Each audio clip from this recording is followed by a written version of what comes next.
Pria kaya ini pulang ke rumah dengan diam-diam, ingin memberikan istrinya sebuah kejutan. Tetapi seperti ini penampakannya.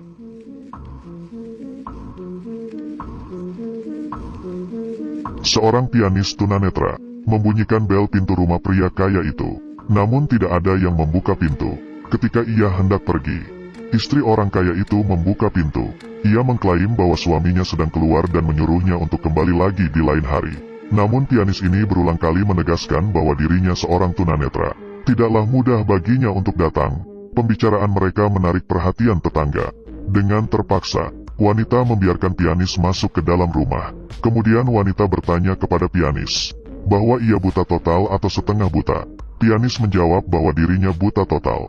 Ketika ia berumur 14 tahun, kepalanya terhantam bola kriket. Ia terpaksa memotong saraf optiknya demi keselamatan nyawanya, dan ia kehilangan penglihatannya. Kemudian, wanita ini menelpon suaminya di depan sang pianis, menanyakan tentang pertunjukan piano. Setelah mendapat konfirmasi, pianis mulai memainkan piano dengan mahir. Setelah selesai, ia melihat sepasang kaki tergeletak di ruang tamu dan berlumuran darah. Pianis ini terkejut melihatnya. Ternyata ia bukan seorang tunanetra.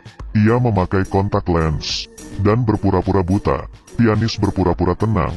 Ia meminta izin untuk ke toilet. Wanita ini mengarahkannya. Kini ia melihat lebih jelas. Yang tergeletak di lantai adalah kliennya. Tak diragukan lagi, pasti wanita ini yang telah membunuhnya. Pianis sampai di toilet lalu mengunci pintu. Ia perlahan membuka tali pinggangnya. Ia terlihat sama sekali tidak takut. Kenapa ia masih berpura-pura? Karena ia melihat seorang pria berdiri di belakang pintu, menatapinya dengan tajam sambil memegang pistol. Pianis menebak bahwa pria ini adalah selingkuhan wanita. Mereka yang telah membunuh pria kaya itu. Demi bertahan hidup, ia hanya bisa terus berpura-pura buta, seolah-olah ia tidak tahu apa-apa, dan berjalan kembali ke hadapan piano, memainkan pianonya seperti biasa. Hal menakutkan adalah selama pertunjukan, ia melihat mereka sibuk membersihkan TKP. Selingkuhannya berpura-pura menjadi suami yang baru pulang, lalu perlu pergi lagi demi urusan bisnis. Mereka menyembunyikan mayat ke dalam koper dan membawanya pergi. Setelah 1 jam berlalu, akhirnya sang pianis ini berhasil keluar dari rumah itu. Ia duduk sambil melamun di pinggir jalan. Lalu ia membeli sebuah lotre dari seorang ibu yang memiliki tato dewa di lengannya. Lalu ia pergi ke kantor polisi untuk melapor. Namun ketika dia akan berbicara, ia tidak sengaja melihat inspektur polisi ternyata adalah pria tadi. Ucapannya tiba-tiba terhenti. Ia tahu bahwa jika pria itu mengetahuinya, ia pasti akan kehilangan nyawa. Lalu ia beralasan bahwa kucingnya hilang.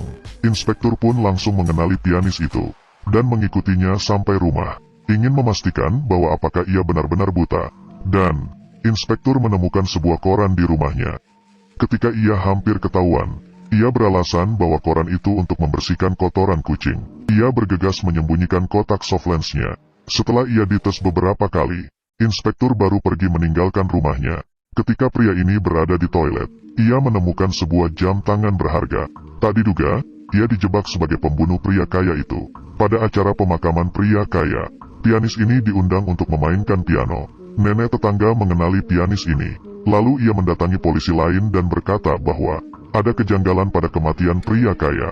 Pada hari itu, ia melihat orang lain memasuki rumah sebelum pria kaya itu pulang. Hal ini dengan cepat diketahui oleh inspektur dan wanita.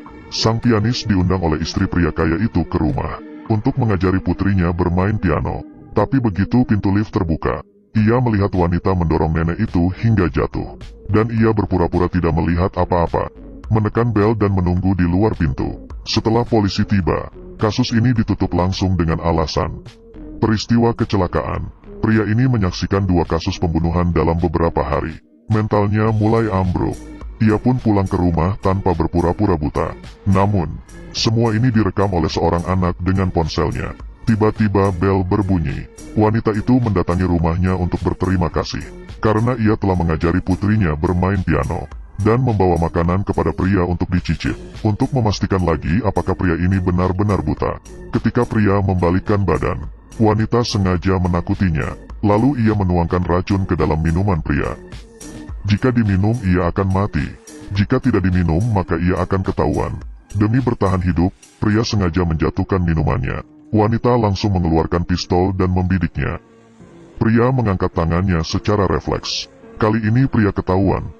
Tiba-tiba ia merasa pusing dan jatuh pingsan. Ternyata wanita menaruh obat di dalam makanan. Di waktu bersamaan, kekasih pria itu datang. Dari ponsel anak itu, ia melihat rekaman pria berpura-pura buta. Kekasihnya yang marah langsung mengedor pintu rumah pria, dan wanita itu sengaja bertelanjang, agar kekasihnya mengira bahwa pria itu selingkuh. Setelah kekasihnya pergi, pria ini terbangun, tetapi matanya telah dibutakan oleh wanita itu. Malam harinya, inspektur yang masih khawatir mendatangi rumah pria, hendak membunuhnya. Namun pria berhasil melarikan diri. Ia berlari di jalanan dengan panik, lalu menabrak tiang listrik dan pingsan. Inspektur mengira pria telah berhasil lolos. Tak disangka, tiang listrik itu malah menyelamatkan pria. Pria diselamatkan oleh ibu penjual lotre, lalu membawanya ke dokter untuk mengobati matanya. Ketika mereka tahu bahwa pria ini hidup sendirian, sebuah rencana jahat datang menerpanya. Ginjalnya sedang diperdagangkan. Pria ini ditekan di atas meja operasi. Kedua ginjalnya akan diangkat. Pria ini baru sadar apa yang sedang ia alami. Ia berusaha melawan. Lalu ia bersumpah kepada dewa di lengan ibu itu bahwa ia akan memberi mereka banyak uang. Ibu ini tertegun. Seorang tunanetra, bagaimana bisa tahu bahwa lengannya terdapat tato dewa? Kemudian, pria menceritakan tentang inspektur dan wanita kaya itu kepada mereka.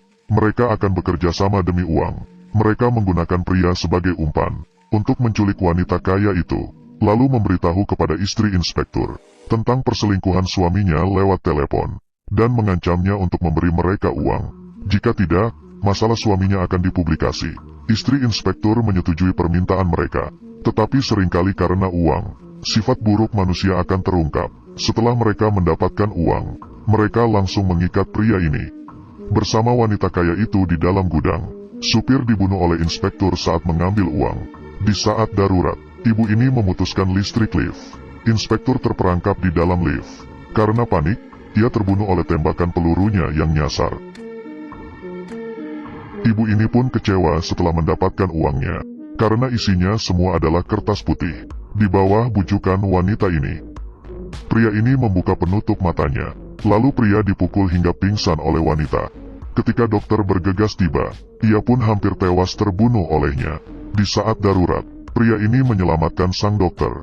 Karena tidak mendapatkan uang, ia memutuskan untuk memperdagangkan organ wanita itu ke luar negeri, dan memberikan korneanya kepada pria ini.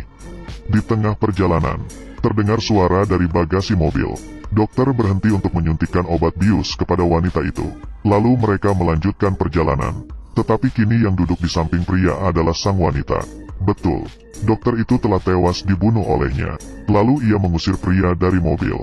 Dikira bahwa ia akan membiarkan pria ini pergi. Wanita ini malah menginjak pedal gas dan melaju ke arah pria. Ada seekor kelinci di pinggir lain. Saat pemburu menembak, kelinci itu menabrak mobil. Terjadilah kecelakaan. Terakhir, hanya pria ini yang bertahan hidup. 2 tahun kemudian, pria ini menjadi seorang pianis di sebuah kota tak dikenal. Di sana ia bertemu dengan mantannya. Lalu ia menceritakan semua kejadian pada dirinya. Lihat dengan cermat, pria menyingkirkan kaleng di jalanan dengan tongkatnya. Ia berpura-pura buta. Dengan kata lain, ia berbohong. Ketika perjalanannya, mengantarkan wanita itu ke luar negeri bersama dokter. Di tengah perjalanan, ia telah mendapatkan transplantasi kornea. Sang dokter pun berhasil menjual organ wanita itu, lalu pergi menjauh dengan uangnya. Sebenarnya, ketika ia sedang berbicara dengan kekasihnya, sudah terungkap bahwa ia berbohong. Dia adalah seorang tunanetra. Bagaimana ia bisa tahu kelinci itu menabrak mobil? Terlebih lagi, pegangan tongkatnya berbentuk kelinci. Berbagai tanda menunjukkan bahwa ia berbohong. Ini adalah sebuah film menegangkan dengan rating 9.2. Kurang dari andadun lebih besar dari. Terhitung bahwa ada 55 kali plot twist dalam film ini. Jika Anda menyukai video ini, pastikan untuk menonton filmnya.